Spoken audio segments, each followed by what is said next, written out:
قرآن متن ہے اور صاحب قرآن اس کی تفسیر ہے۔ قرآن مجید سے ہر چیز سمجھ نہیں آتی تو لرات میں ملائیا بسم اللہ فی کتابی مبین، اگر ہر چیز موجود ہے لیکن سمجھ نہیں آتی ہر بندے کو۔ سرکار نے سمجھا دیا کہ الرحمن علم القرآن، الف لام میم استغراقی ہے، کیونکہ رحمان نے اپنے پیارے حبیب کو قرآن سکھا دیا۔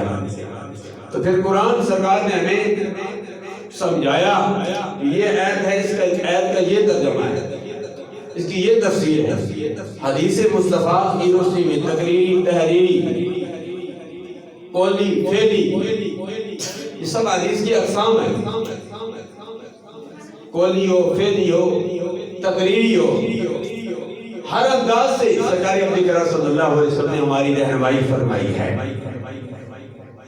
قولی حدیث اسے کہتے ہیں جو سرکار نے ارشاد فرمایا، فعلی حدیث اسے کہتے ہیں جو سرکار نے خود کام کیا ہو، اور تقریری حدیث اسے کہتے ہیں جو سرکار کے سامنے کام کیا جائے اور سرکار خاموشی اختیار کرے، اس کو منع نہ کرے، وہ بھی حدیث بن جاتی ہے۔ کیونکہ سرکار کے سامنے اگر کوئی غلط کام ہوتا ہے سرکار فوراً ٹوک دیتے۔ ایک موقع پر ایک شخص نے سونا پہنا ہوا تھا، سرکار نے فرمایا سونا مرد کے لیے حرام ہے، اس نے اسی وقت اتارا اور پھینک دیا، سرکار گزر گئے۔ پھر اس کے بعد ساتھی کہنے لگے مسلمانوں کے نبی تو چلے گئے، اب سونا اٹھا لو۔ اس شخص نے کہا جب مسلمانوں کے نبی نے مجھے کہہ دیا کہ سونا نہیں پہننا ہے، میں نے پھینک دیا ہے، میں قیامت تک سونا نہیں پہنوں گا۔ وہ جذبہ تھا صحابہ کرام رضوان اللہ تعالیٰ علیہم اجمعین میں۔ یہ حدیث میں مثال کے طور پر پیش کرتا ہوں، یہ حدیث تقریری بن گئی ہے۔ تین پر میری بڑی لمبی تقریر ہے، سوال سے قبر میں بھی تین سوال ہوتے ہیں۔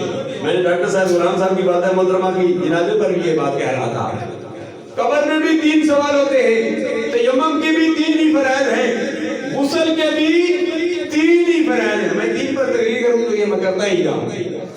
تو اور حسن صاحب کے ان کے بھی لفظ تین ہی ہیں، حاسین نون۔ نعمان کی طرف بھی جاتا ہوں کیونکہ آپ تین ہیں، اس لیے آپ کی بیٹی کی شادی بھی ہو رہی ہے انشاءاللہ ہو رہی ہے۔ وہ کس تاریخ ہو رہی ہے؟ 12 کو ہو رہی ہے۔